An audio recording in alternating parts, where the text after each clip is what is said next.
Transgender کے نام سے دھوکہ نہ کھائیں۔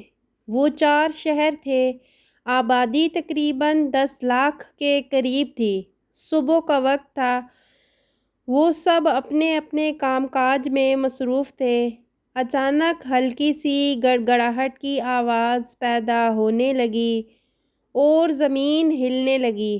ایسے لگا جیسے زلزلہ آ گیا ہو۔ لوگ اس پراسرار آواز اور پھر زمین ہلنے کی وجہ سے گھبرا کر گھروں سے باہر نکل آئے تاکہ زلزلے کے نتیجے میں مکانات اگر زمین بوس ہوئے تو وہ اپنی جان بچا سکیں۔ پھر گڑگڑاہٹ کی آواز اور زمین ہلنا رک گئی۔ چند لمحے سکون رہا اور پھر زمین اتنی شدت سے ہلنے لگی کہ مکانات گرنے لگے، لیکن لوگ چونکہ پہلے جھٹکے کے بعد گھروں سے نکل آئے تھے، اس لیے مکانات کے گرنے کے باوجود بھی سب لوگ زخمی یا ہلاک ہونے سے بچ گئے۔ زمین کی حرکت میں شدت آتی جا رہی تھی، لیکن لوگوں نے ایک بات نوٹ کی کہ یہ زلزلہ صرف اتنے حصے میں آ رہا تھا جتنے حصے میں شہری آبادی تھی۔ شہر سے باہر کی سڑکیں اور راستے بالکل ٹھیک اور نارمل حالت میں تھے۔ جتنی جگہ پر شہر کے مکانات تھے، اتنے علاقے کی زمین ارد گرد سے کئی فٹ اونچی ابھر آئی تھی۔ یوں لگ رہا تھا جیسے صرف شہر کے علاقے کے نیچے کی زمین میں بیلچہ گھسا کر علاقے کی مٹی کو نیچے والی زمین سے الگ کر دیا گیا ہے۔ شہر کے لوگ انتہائی خوف زدہ اور پریشان ہو چکے تھے۔ وہ شہر کے علاقے سے باہر بھی نہیں نکل سکتے تھے کیونکہ شہر کی زمین کافی اٹھ چکی تھی اور دونوں زمینوں کے درمیان گہری کھائی بن گئی تھی۔ ایک بار پھر گڑگڑاہٹ اور زمین کی حرکت رک گئی تھی اور پھر یوں لگا جیسے پورے شہر کی زمین کو کسی نے ہاتھ میں اٹھا لیا ہو اور زمین کے اس ٹکڑے نے جہاں شہر واقع تھا، آسمان کی جانب پرواز شروع کر دی۔ پھر کئی کلومیٹر اوپر بلندی پر پہنچ کر زمین کے اس ٹکڑے کو الٹا کر کے زمین کی طرف پوری قوت سے پھینک دیا گیا۔ سارے شہر کے انسان سر کے بل تیزی سے زمین کی طرف بڑھ رہے تھے۔ ان کے درمیان اور نیچے زمین کے درمیان فاصلہ تیزی سے کم ہو رہا تھا اور پھر ایک زوردار دھماکے کے ساتھ پورے کا پورا شہر اپنی آبادی سمیت زمین کے ساتھ الٹا ٹکرا گیا اور سب کچھ ملیا میٹ ہو گیا۔ یہ بہت تیزی اور شدت سے ہوا تھا۔ شہر کی ساری آبادی ایک سیکنڈ میں پس کر پاؤڈر جیسی بن گئی۔ کچھ افراد زندہ بچ گئے تھے لیکن وہ شدید زخمی ہو گئے تھے۔ انہوں نے شدید زخمی ہونے کے باوجود اپنی جان بچانے کے لیے اس علاقے سے نکلنے کے لیے دوڑ لگا دی۔ ارد گرد ہر طرف مٹی دھول کے بادل رہ گئے تھے۔ مکانات مکمل طور پر مٹی کے ساتھ مٹی ہو چکے تھے۔ پھر اچانک آسمان سے پتھروں کی برسات شروع ہو گئی اور وہ پتھر ان انسانوں کو لگنے لگے جو زخمی تھے اور جان بچا کر بھاگنے کی کوشش کر رہے تھے۔ ایک بات بہت زیادہ عجیب تھی، ہر ایک پتھر پر ان کے الگ الگ نام لکھے ہوئے تھے۔ پتھر پر جس جس کا نام ہوتا تھا، وہ پتھر صرف اسی کے جسم پر گر کر اس کو کچل رہا تھا۔ پھر وہ سب بھاگنے والے بھی مر گئے۔ ہر طرف خاموشی چھا گئی۔ صرف 5 منٹ پہلے جہاں ہنستا بستا شہر تھا، وہاں صرف دھوئیں کے بادل رہ گئے تھے اور مکمل طور پر خاموشی کا راج قائم ہو چکا تھا۔ اس پورے شہر کو اس کی زمین اور آبادی سمیت جبرائیل فرشتے نے اپنے پر کے ذریعے سے اٹھایا تھا اور پھر بلندی پر لے جا کر الٹا پٹخ دیا تھا اور پھر اللہ تعالیٰ کے حکم سے باقی شہروں کو ان کی آبادیوں سمیت اٹھا کر بلندی سے الٹا پٹخ کر تباہ کر دیا تھا۔ ان لوگوں کے ساتھ یہ کیا ہوا تھا، کیوں ہوا تھا اور یہ لوگ کون تھے؟ یہ سب لوگ بدترین عذاب الہی کا شکار ہوئے تھے۔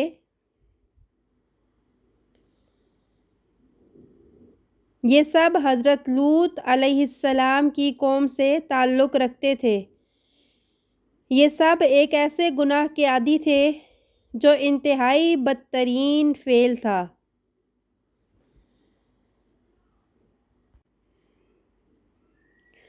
اسی بدترین فعل کی وجہ سے قوم لوط پر 3 طرح کے عذاب آئے تھے۔ کچھ دن پہلے کی بات، پاکستان کی پہلی ٹرانسجینڈر ڈاکٹر بن گیا۔ اسے خوب پروموٹ کیا جا رہا ہے، سر آنکھوں پر بٹھایا جا رہا ہے۔ سوشل میڈیا، الیکٹرانک میڈیا پر یوں لگتا ہے کہ جیسے ایک طوفان آ گیا ہو۔ صرف یہی ایک خبر ہر طرف تیزی سے پھیلائی جا رہی ہے۔ ایک ایسا بہت بڑا گروہ جو پاکستان میں زیر زمین اور دنیا بھر میں سر عام موجود ہے، ٹرانسجینڈر نامی لعنت کو عزت دار اور فطرت کے عین مطابق ثابت کرنے میں مصروف ہے۔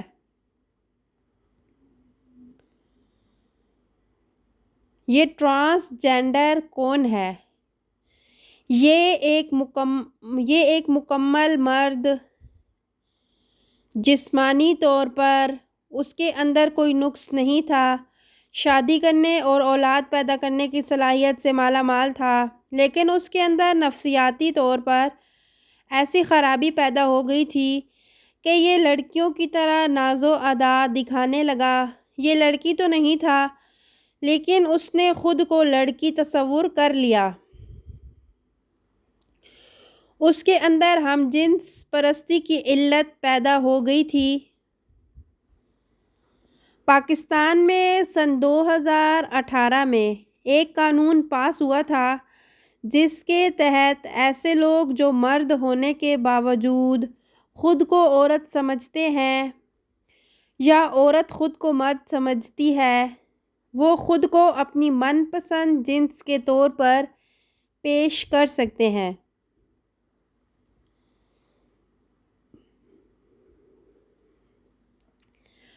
چنانچہ اس نے بھی خود کو ٹرانسجینڈر عورت کے طور پر نادرا کے آفس میں رجسٹر کروا لیا تھا۔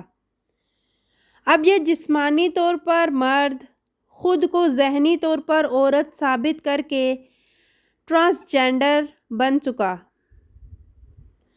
کیونکہ اسے یہ کرنے کی آزادی اس ملک نے خود دی ہے۔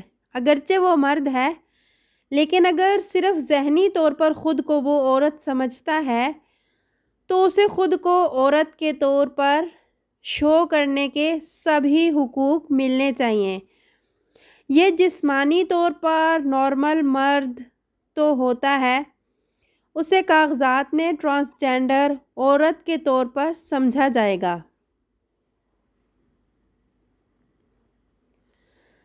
بعض لوگ ہجڑوں کو ٹرانسجینڈر سمجھ لیتے ہیں، یہ شدید غلط فہمی ہے۔ ان بیچاروں کو تو کوئی پوچھتا بھی نہیں ہے۔